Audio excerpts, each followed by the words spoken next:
first unit 13 is all about surveillance. When we say surveillance ba, what comes into your mind?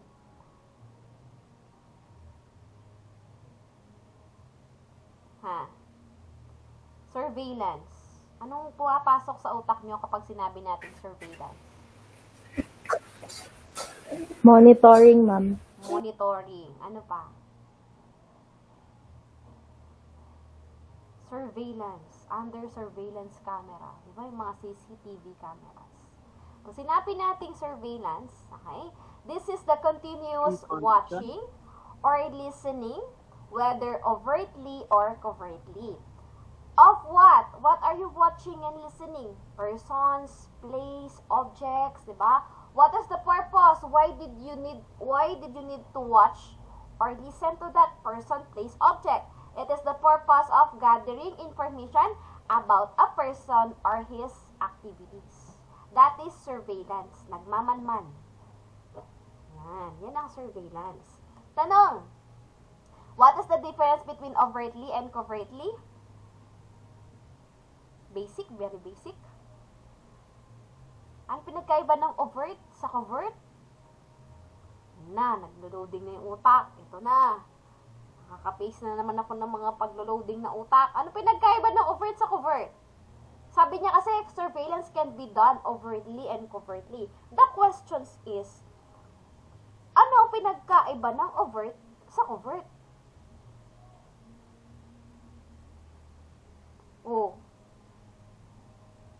Sige nga. Ano pinagkaiba ng overt sa covert? Di ba nga sa intelligence, meron ding overt at saka covert? Ano pinagkaiba ng overt sa covert? Anyone? Tulog ng utak. Overt, covert, close, and open. Overt, open. Ibig sabihin, openly. Legal, nakikita, alam. Diba? Pag sinabi natin covert, close. See, covert, close. It means secret. Nakatago. Ganun lang kasimple ang pinagkaiba ng overt sa covert. So, ang surveillance, ganito. It can be done overtly and covertly. Again, when I say surveillance, this is continuous watching or listening to a person, things, or places man yan for the purpose of gathering information about that person's activities. So, types of surveillance. We have overt surveillance and covert surveillance. Again, when you say overt, it means open. Open. Overt surveillance, the operation is intended to warn and deter the rabbit that his actions, activities are being monitored. Okay, anong ang mga examples ng overt surveillance? Installations of CCTV cameras. Alam mong may CCTV. Okay? Ibig sabihin, kapag overt surveillance, alam niya na minomonitor siya. Kanwari, sa PBB. O yung mga gustong pumasok sa bahay ni Kuya. Alam nila na minomonitor sila, di ba? Kasi, that is an overt surveillance. Ibig sabihin, alam niya. Anong ibig sabihin ng rabbit, ma'am? O nga pala, sa surveillance, meron tayong tinatawag na subject. Yung subject na yon, kung sino yung gusto mong kuhanan ng information or ino-observe mo, ang tawag sa kanya ay rabbit. Again, subject, okay? Ang katumbas niya ay rabbit. Nakuha?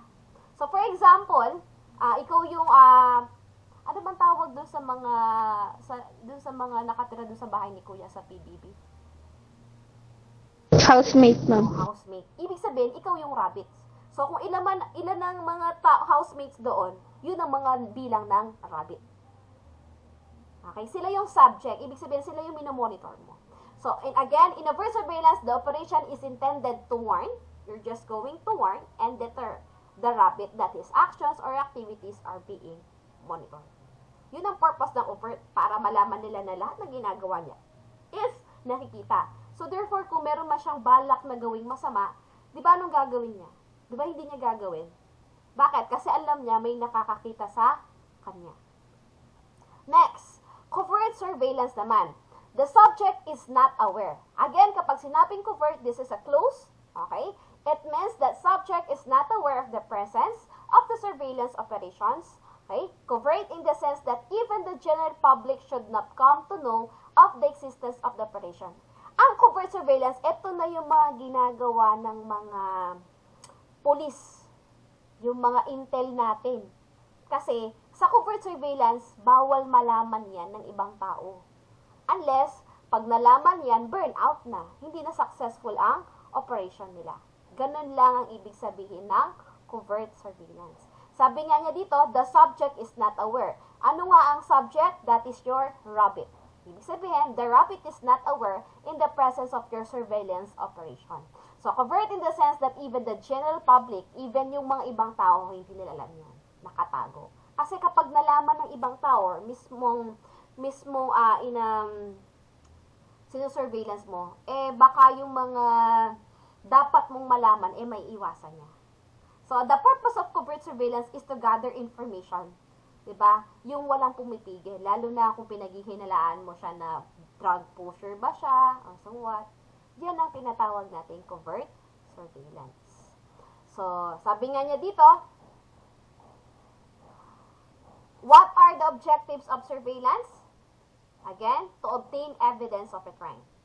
Next, obtain detailed information about the target's activities. To develop leads and information received from the other sources.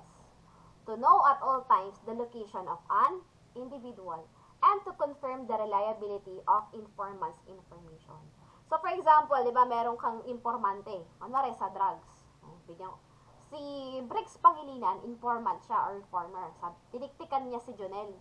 Sabi niya, yung kapitbahay namin, sir, drug addict talaga, si Abdul. Meron talaga silang drug lab dun sa bahay nila. Iting si Jonel, pulis siya. Ang gagawin ni Jonel is, magkakandak siya ng surveillance niya dun sa bahay ni Abdul. Titingnan niya if totoo ba yung information na galing kay Briggs. So, yun ang purpose ng surveillance. To obtain evidence, ayan, to obtain detailed information, diba? So, to develop leads, information received from the other sources, and to know all times the location of individual. Okay? Yan ang surveillance po. Ano pa? Objectives of surveillance, to gather information to be used for interview, to locate the person, diba? By watching his associates, saan siya na pumupunta. Yung iba, diba, sinusundan nila. Yung iba naman, nililagyan lang nila ng tracking device. Napapanood niyo sa mga movies, diba? To obtain information as evidence in the application of search warrant, to obtain evidence for use in the court, and to identify people. So, what are the different methods of surveillance? Meron tayong different methods of surveillance. Foot, mobile, static, technical, and combined. So, isa-isay natin. So, bago yon, bago tayo pumunta din sa methods, dito muna. Reasons. Ano ba yung mga reason? Bakit yung mga surveillance ay nag-fail? Sa tingin nyo, bakit kaya yung, lalo na kapag covert, nag-fail ang surveillance sila? Reasons why surveillance fail. Number 1 is multiple sightings. Yan. When the rabbit has seen the operator multiple times, he will come to remember his face and will start to suspect you to be following him, especially if you give him a reason to do so. Diba? Kapag, kanwari, sinusundan mo yung isang tao, tailing ang tawag dyan. Nagtitail ka ng isang tao, sinusundan mo yung rabbit mo. Ngayon, ilang beses ka na niyang nakita. Pumunta ka ng park, nakita ka niya. Pumunta siya ng SM, nandun ka na naman. Pumunta siya ng lecture, nandun ka na naman. So, ibig sabihin, ang tawag doon ay multiple sighting. Siyempre, magtataka siya. Bakit lagi ko siyang nakakasalamuha? Bakit lagi kung nasan ako, nandun din siya? So, magtataka na niyan yung mismong subject mo or yung rabbit mo. So, doon, magkakaroon na siya ng rason na, ay, magda-doubt na ako dito. Sinusurveillance yata ako. Diba? That is multiple sightings. Number 2, unusual behavior. So, when conducting surveillance operation, the manner on how we handle ourselves is very important as any unusual movement or behavior may attract the attentions of the subject or his associates. Kasi kapag, kunwari, sinusundan mo yung yung tao, okay, nagtitail kang ganyan. Dapat, huwag kang magpakita ng unusual behavior na parang iniiwasan mo siya or parang biglang magugulat ka pag nakatingin siya sa'yo. Ayan. So, doon, isang rason yon kasi kapag pumalpak sila doon sa mga ganong senaryo na para bang talagang mahuhuli silang sinusundan niya, ayan na, yung unusual behavior na yun ang magiging rason kung bakit paghihinalaan sila nung tao or nung rabbit nila. Next, third-party involvement. What is this? So, some surveillance operations fail not because the surveillance operatives were spotted by the rabbit, but because a third party noticed them and notified the subject. Kung minsan, hindi yung mismong rabbit yung makakapansin sa'yo pero yung kakilala ng rabbit or ng subject mo. For example, bakit parang nung nandito ka, nakita ko yung sa lalaki yung picture na yun? Bakit nung nandito ka, nandun na naman siya? So therefore, kahit hindi yung subject mo, okay, hindi yung subject mo ang nakarecognize sa'yo, pag nasabihan siya nung kasama niya na parang sinusundan ka, ayan na, magfe-fail na ang surveillance nyo.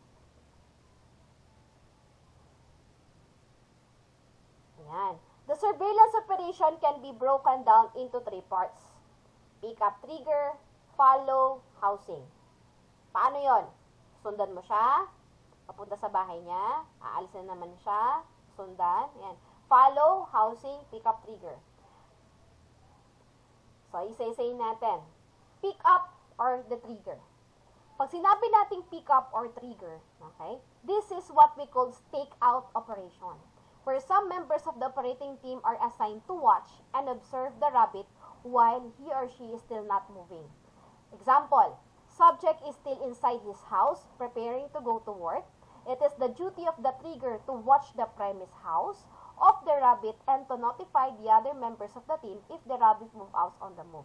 Parang yung mga napapanood nyo sa mga movies. Diba? For example, o kanwari, ang bahay mo sa De La Paz.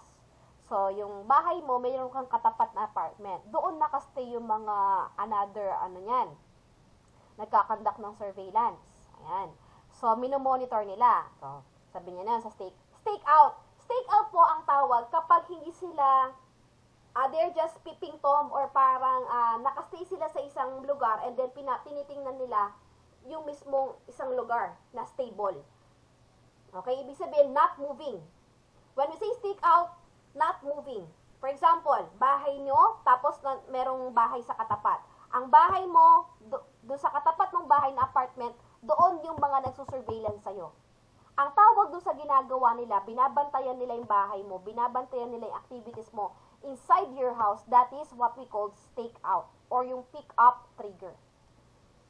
Intindihan po ba? Nakakasunod kayo sa akin or nabibilisan? Baka hindi nyo na maintindihan. Hello? Okay lang po. Okay lang. Okay. So again, that is your pick-up trigger or your stakeout operation. After nun, di ba? Magpa-follow na. This is the term if the subject is on the move. Ayan. So kapag palabas na itong si, tawag dito, itong si rabbit mo or yung subject nyo, yung sa pick-up trigger or yung nagkakandak ng stakeout, tatawagan yung another agent niyan.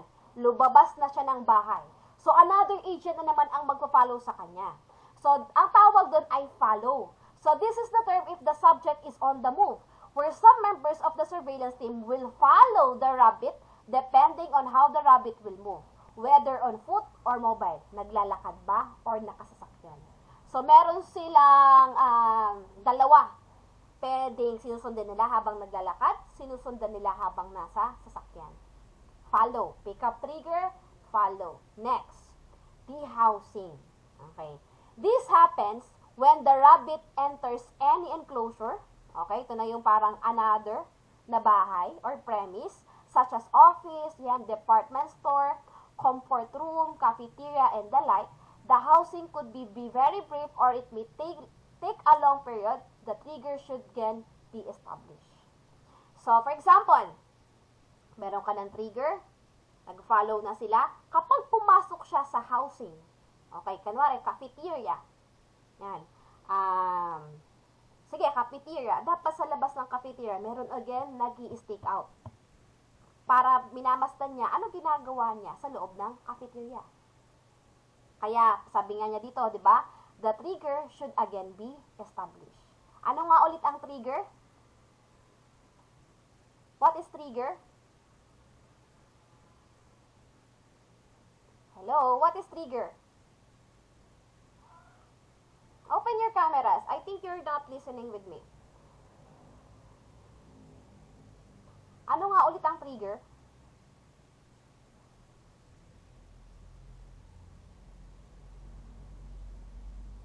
Oh, ano nga ulit yung trigger na sinasabi ko kanina pa? Trigger ay ang? Helen, what is the trigger? Stakeout po. Stakeout. Okay, ibig sabihin siya yung, anong ginagawa ng stakeout? Not moving. Kasi pumasok siya sa another house, di ba? Ano ba yung another house na pinasukan niya? Cafeteria. And cafeteria is not moving. Ibig sabihin, kailangan mo agad ng another trigger agent or yung mag-i-stake out sa loob ng cafeteria or sa labas ng cafeteria para ma-observe ano ang ginagawa niya sa cafeteria. So, ulit lang yan. Cycle nga Ma'am, siya. putol po. Putol-putol ba ako? Putol-putol ako? Siya Di ba? po. Okay lang po, ma'am. Okay lang. Diba? Ganito kasi siya, tignan nyo. Housing, diba? Pick up trigger, follow, housing. Ayan. So, sa pick up trigger, for example, nandito na yung bahay niya. Pick up trigger. And then, kapag lumabas siya, tatawag kayo ng agent that will follow. And then, kung papasok na naman siya sa housing, kailangan na naman yun ng pick up trigger. Diba? Pick up trigger, sabi nga natin, stake out operation. Wherein, ano lang siya, not moving. And then, meron tayong follow. Naintindihan po yan. Next is the handover change of eyeball. So, the more the eyeball is close to the rabbit, the more likely that will be seen by the rabbit. So, therefore, changing of eyeball from time to time is necessary to avoid being compromised. So long as the rabbit did not change direction. So, kapag meron kang sinusundan na tao, it is, dapat, yung mata mo, hindi mo lagi siya tinitingnan. Parang ganito lang yan, di ba? Pag may dumaan, ito makaka-relate kayo. May dumaan na tao, magbarkada kayo. Mabarkada kayo may panato, di ba? Or mapang-asar. Yan. Sabihin mo, pre, di ba si ano yan? Huwag mo titingnan para di tayo halata. Di ba? Gaganon kayo. Pre, di ba yung ano yan? Di ba? Ganyan ginagawa nyo. Hindi nyo siya natitingnan. Para hindi kayo malata na siya pinag-uusapan nyo. Tama ba ako? Ganon din kapag nagsa-surveillance kayo. Change of eyeball. Ayan. The more that the eyeball is close to the rabbit, kasi the more likely that he will be seen by the rabbit. So, wag mo siyang titingnan as much as possible. Ano mo lang siya, lagi mo, kung titingnan mo siya, pahapiw lang. Ganyan. Wag mo siyang tinitingnan sa mata. Ganyan. Kasi, paghihinalaan ka niya. So, therefore, sabi niya, changing of eyeball from time to time is necessary to avoid being compromised para hindi ka mahuli. So long as the rabbit did not change direction. Tama ako, di ba? Kung kanwari kayo may pinag-uusapan kayo, anong gagawin nyo? Kanwari padaan siya. Di ba di nyo titingnan? Sabi niya, huwag mo siyang titingnan, pre, parang di halata na siya pinag-uusapan natin. Di ba siya yung ano niya ganito? Yan, gaganyan kayo, di ba? Ganun din sa surveillance. That is what we call the handover or the change of eyeball. Reasons for the handover or change of eyeball. When you are warm, you have had eyeball for some time. When the target changes direction, when the subject stops and moves up again, when compromised. Yan. Techniques in foot surveillance naman tayo. Foot surveillance, we have 1-man shadow, 2-man shadow, 3-man shadow, leapfrog surveillance, and progressive surveillance. Techniques on foot surveillance. Pag sinabi natin foot surveillance, ito na yung follow, diba? Wherein sinusundan nyo siya, naglalakad. So, we have 1-man, 2-man, and 3-man. Yan. 1-man surveillance. Paano to? This is to be avoided in moving surveillance as there is a great possibility of being made or compromised. Remember that one of the reason why surveillance fail is due to multiple sightings. Diba? Isa sa mga rason kung bakit nagpe-fail ang surveillance dahil sa multiple sightings kasi ilang beses na niyang napansin or nakita. It is best suited for a stakeout operation or trigger. But if moving surveillance is to be conducted, consider the following. Okay. Kapag 1-man surveillance, hindi ito effective kapag foot. So for example, kasi kung maghapon, susundan mo siya sa labas. Ikaw lang ang maghapong susunod sa kanya. Mapapansin niya yun.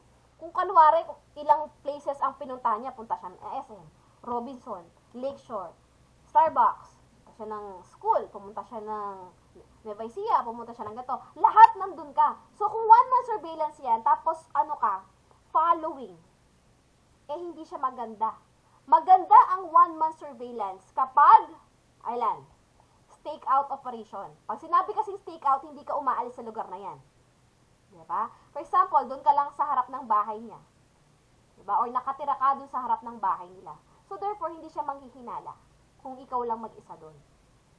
Pero kung kanwari, moving surveillance, foot surveillance, tapos mag-isa, mahirap siya.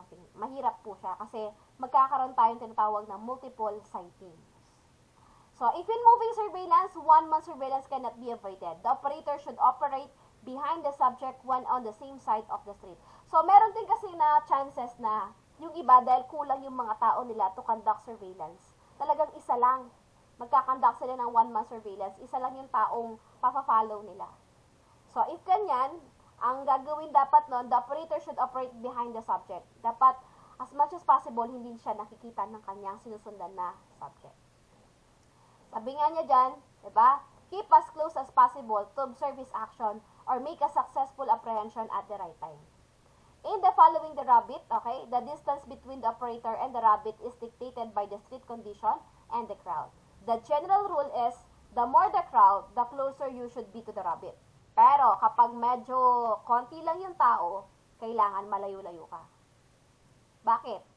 Kasi, mapapansin niya Baka nasa likod ka, likod niya, nasa likod.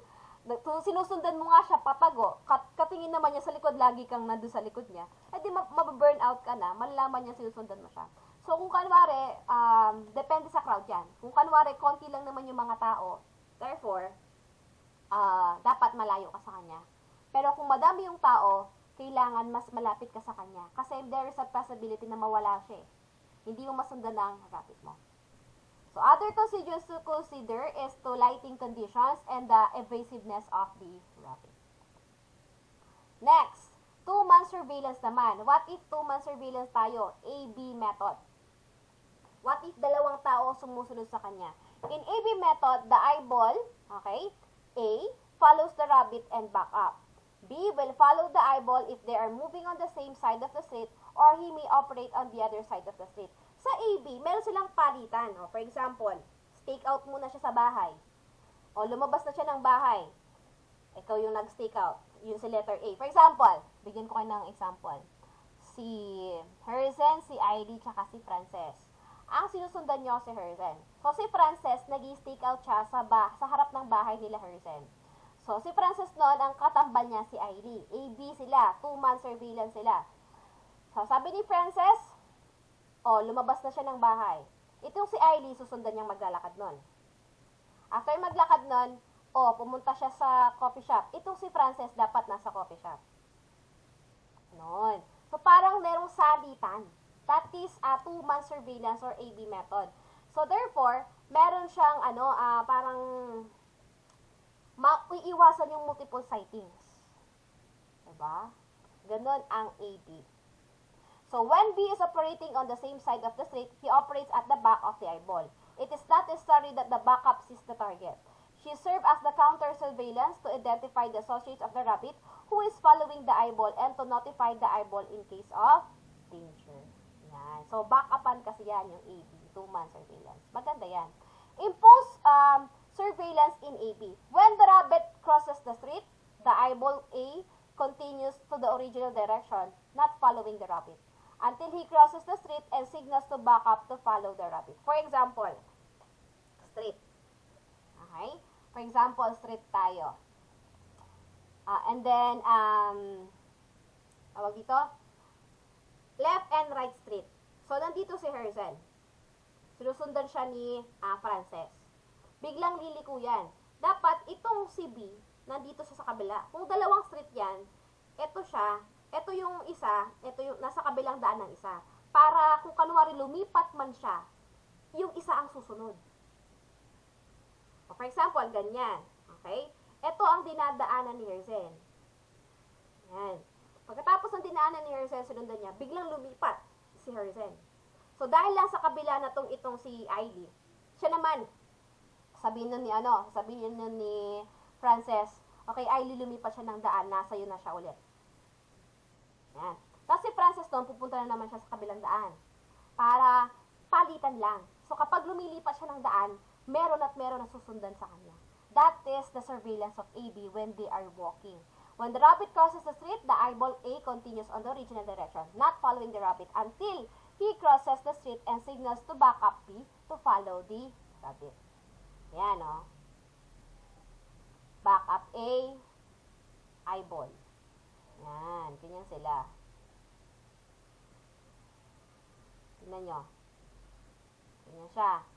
Pwede rin naman nandito si backup at na sa kabila. Yan. So, for example, lilipat siya doon. So, therefore, si eyeball, dediretso yan dito.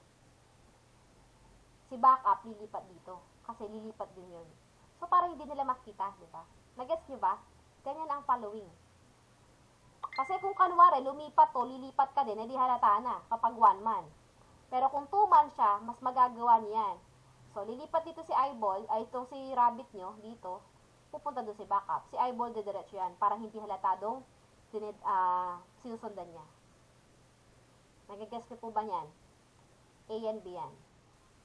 So, when B is backup and operating on the other side of the street and the rabbit crosses the street away from B, B will cross the street and take the position of A. This should be pre-arranged. So, pinag-uusapan naman nila yan. Yan. Panwari, ganyan. Ilipat siya. Okay? So, ito si eyeball. Pupunta naman dito yung sinasabi ko kanina. For example, ito, lilipat siya dito. Si target mo. So, si eyeball, dediretso yan dito. Pero si backup, susundan niya. Bakit? Para hindi halata. Diba? Para hindi halata na, tawag dito, na sinusundan nila. So, that is two-man surveillance or AB surveillance. Ang mahirap kasi kapag one-man, yes, Kate? May tinatanong ka? Paano ma'am kung di ba isang araw yung AB, tapos pangalawang araw iba na naman yung AB nun ma'am? Depende sa agents, pero pwedeng sila lang. In that day. Pwede rin siya makalata, no ma'am? Ang mahirap nga kapag one man lang. Isipin nyo, kung kunwari 1 week mo siyang susundan. Kaya nga hindi applicable ang one man or one man surveillance kapag moving. Maganda lang ang one man surveillance kapag stakeout, diba? Or yung naka-stay. So if the subject crosses the street towards the direction to where B operates, B will drop back to avoid contact and wait for the signal from A for the next move. B should have an eye set for A for signal. So may signal lang yung mga yan. Ganun lang din siya. O, pupunta siya doon. Pupunta yung dito. Next naman, meron tayong 3-man shadow. So, nakadalawa tayo. Merong 1 man, 2 man. So, 3 man tayo. 3-man shadow or yung ABC. So, this method keeps the two sides of the street covered. So, the eyeball A will follow the rabbit. B will be the backup, will follow the eyeball. And the tail end or C will operate to the other side of the street slightly behind the rabbit, avoiding the 10 o'clock and 2 o'clock view of the rabbit. Yan. Ganyan sila kapag ABC. So, nandito si subject, nandito si eyeball, ito si backup, ito si tail end. So, the impulse of surveillance in ABC. If the rabbit crosses the street towards the other side, the eyeball A and the backup B will not follow the rabbit. But the tail end will take the position of the eyeball A, since he is already in the position. Then the backup B will cross the street in order to back the eyeball C. I will take the position of C and covers the other side of the street. Ganyan, no? For example, yan. Ayan, diba? Ito niya sinusundan niya. For example, itong si rabbit mo pupunta dito. So, ang mangyayari niyan, mag-backup kasi to. Ay parang magpalitan sila ng ang susunod sa kanya si C. Ang gagawin naman ni backup, susundan niya si letter C or tail end. Ito si eyeball. Again, kapag eyeball, ibig sabihin siya yung sumusunod talaga originally kay rabbit. Si eyeball naman, ay si backup naman, siya ang bumabackup kay eyeball. Si tail end, another yan. Another agent naman. Diba? So, for example, pupunta siya dito. O therefore, ang mangyayari nun, siya ang magiging eyeball si tail end. Tapos si backup pupunta sa likod ni dating tail end na naging eyeball na. eyeball siya mismo yung direktang nakatutok doon sa mismong rabbit mo or suspect nyo. Naiintindihan pa ba yung pinag-usapan natin or nalilito na kayo? Yes, ma'am. Intindihan po. Okay, Intindihan. next. Pwede nyo, alam nyo kung hindi lang, pandemic, magpapasurveillance ako eh. Yun sana yung final project nyo eh. Magpapasurveillance ako. Alamin nyo yung ganito. Mga classmates nyo din. So, bawal kayong ma-burnout. Kasi ginawa din namin yan nung kami ang college. So, nagpa-surveillance sila, inalam namin kung saan sila nakatira, ganyan-ganyan. Pero bawal malaman. Kasi kapag nalaman ng classmate namin na subject sila for this surveillance, talo kami. Mababa ang score namin. Dapat, hindi malalaman ng subject nyo na sinusurveillance nyo sila. Diba? Masaya yan. Kaso nga lang, pandemic tayo. Di naman, paano kayo mag-surveillance kapag online class? Diba? So, yun lang. So, the cornering drill. Should the rabbit turns into a corner, do not turn the corner and go around with him. So, one member should clear the corner and let the eyeball know of the situation if it is clear to come around. Yan. So, for example, ayan na, pupunta naman siya dito. Basic cornering drill, kasi dito na siya papunta. Siyempre, hindi kayo pupunta niyan dito. So, lahat kayo niyan papunta dito. So, para hindi siya mahalata na sinusundan mo siya, itong si A pupunta dito, si B pupunta na lang dito. Tapos, ang mangyayari nun, ang sinong magiging eyeball niyan? Sino magiging eyeball niyan? Si B. Si B. Ayan. Sino magiging backup? C. Si. At Si C po. Sino magiging tail end? Si letter? A. Ayan. Intindihan nyo pala ako eh. Ayan. So, kapag ganyan naman ang mangyari, ang tawag dyan, basic cornering drill. Kasi hindi siya pumunta sa kabilang kanto eh. Dito siya eh. Kapag tatlo ha. So, therefore, ang magiging eyeball niyan si letter B, and then magiging backup niyan si letter C, at si letter A ang magiging tail end. So, from that illustration, A gives the signal to C that there is a corner, giving C to position himself on the corner on the other side of the street to observe to clear the corner before the others will come around. Ayan. So, once C clears the corner, the operators may have their handover. During the handover, the backup will become the eyeball. Ayan, di ba? The tail end will become the backup and A will take the position of C. So, tama yung mga sagot nyo kanina. Intindihan niyo po yan. Please. Next, the leapfrog surveillance. So, what is leapfrog surveillance naman? This type of surveillance is modification of AB and ABC techniques. At the pre-arranged signals, there is an handover or change in the eyeball. So, the purpose of leapfrog surveillance is to avoid the possibility of getting burned or compromised. So, ganito ang leapfrog. Parang, merong group ng AB and then merong group ng ABC. Bakit ano ang big sabihin ng leapfrog? Parang from this method, lilipas sila ng ABC method. Bakit? Kasi parang, di ba kanina nga tinanong sa akin ni Kate, Ma'am, pwede po ba yung, kunwari, ngayong araw AB sila, bukas AB din sila? Pwede naman yon, pero pwedeng pabalabaliktad. Sa leapfrog, pwedeng ganito. Kunwari, isang araw muna. Nung umaga, AB sila. Pagkabuting ng hapon, naging silang ABC. Ganun ang leapfrog. So, at a pre-arranged signal, there is an handover or change in the eyeball. So, the purpose of the leapfrog surveillance is to avoid the possibility of getting burned. Yan. So, para lang, the more kasi na madaming agent, the more na hindi manonotice yan ng ating subject or ating rabbit. So, the progressive surveillance. Okay na tayo kay leapfrog? Hello? Okay na tayo kay leapfrog. So, parang changing method lang to. From 1 man to 2 man to 2 man to 3 man. Anong purpose ng leapfrog? To avoid possibility of getting burned or compromised or para malaman. Mas mabuko. Next is the progressive surveillance. This is type of loose surveillance where the rabbit is being aware and that he is being watched and will use all means to evade the surveillance operators. This is used if there is a plenty of time and the operators is aware of the daily routine of the rabbit. Sa progressive surveillance, ito ang tinatawag nating loose surveillance. Ibig sabihin, alam ng subject mo, may mga ganyan, alam ng subject mo na minamanmanan ka niya. Okay? Pwede lang gamitin itong progressive surveillance kapag kailan? There's a plenty of time. So this is a type of loose surveillance where the rabbit is being aware that he is being watched and will use all means to evade the surveillance operator. So alam niya na may sinusundan siya. Ang gagawin niya ng rabbit mo is paano niya tatakasan. 'Di ba? Paano tatakasan itong mga nagsusurveillance sa kanya.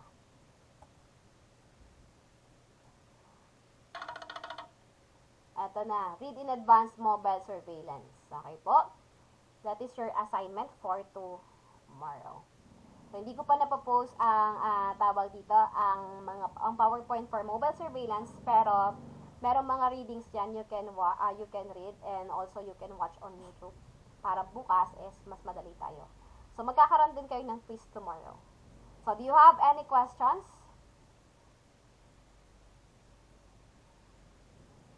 Hello?